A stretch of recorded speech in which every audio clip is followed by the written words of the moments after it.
ओम नमः शिवाय। ओम श्री भगवती वासुदेवाय नमः। स्वागत है आपका हमारी चैनल श्री वचन में। आज हम कार्तिक मास कथा अध्याय 7 बताने जा रहे हैं। चित्रगुप्त ने उन दोनों के कर्मों की आलोचना करके दूतों से कहा कि बड़े भाई कुंडल को घोर नरक में डालो और दूसरे भाई विकुंडल को स्वर्ग में ले जाओ जहाँ उत्तम भोग है। तब एक दूत तो कुंडल को नरक में फेंकने ले गया और दूसरा दूत बड़ी नम्रता से कहने लगा, हे विकुंडल, चलो तुम अच्छे कर्मों से स्वर्ग को प्राप्त होकर अनेक प्रकार के भोगों को भोगो। तब विकुंडल बड़े विस्मय के साथ मन में संशय धराकर दूत से कहने लगा कि हे यमदूत, मेरे मन में बड़ी भारी शंका उत्पन्न हो गई है, अतएव मैं तुमसे कुछ पूछता हूँ। कृपा करके मेरे प्रश्नों का उत्तर दो। हम दोनों भाई एक ही कुल में उत्पन्न हुए, एक जैसे ही कर्म करते रहे। दोनों भाइयों ने कभी कोई शुभ कार्य नहीं किया, फिर एक को नरक और दूसरे को स्वर्ग किस प्रकार प्राप्त हुआ है? मैं अपने स्वर्ग में आने का कोई कारण नहीं देखता।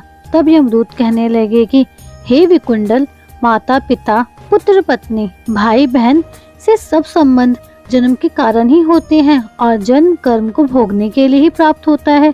जिस प्रकार एक वृक्ष पर अनेक पक्षियों का आगमन होता है, उसी तरह इस संसार में पुत्र, भाई, माता पिता का भी संगम होता है। इसमें से जो जैसे जैसे कर्म करता है वैसे ही फल भोगता है। तुम्हारा भाई अपने पाप कर्मों से नरक में गया है, तुम अपने पुण्य कर्म के कारण स्वर्ग में जा रहे हो। तब विकुंडल ने आश्चर्य से पूछा कि मैंने तो आजन्म कोई धर्म का कार्य नहीं किया, सदैव पापों में ही लगा रहा। मैं अपने पुण्य के कर्म को जानता ही नहीं। यदि तुम मेरे पुण्य के कर्म को जानते हो तो कृपा करके मुझे बताओ। तब देवदूत कहने लगे, मैं सब प्राणियों को भली भांति जानता हूँ, तुम नहीं जानते। सुनो, हरिमित्र का पुत्र सुमित नाम का ब्राह्मण था, जिसका आश्रम यमुना नदी के दक्षिणोत्तर दिशा में था। उसके साथ जंगल में ही तुम्हारी मित्रता हो गई और उसके साथ तुमने 2 बार माघ मास में श्री यमुना जी में स्नान किया।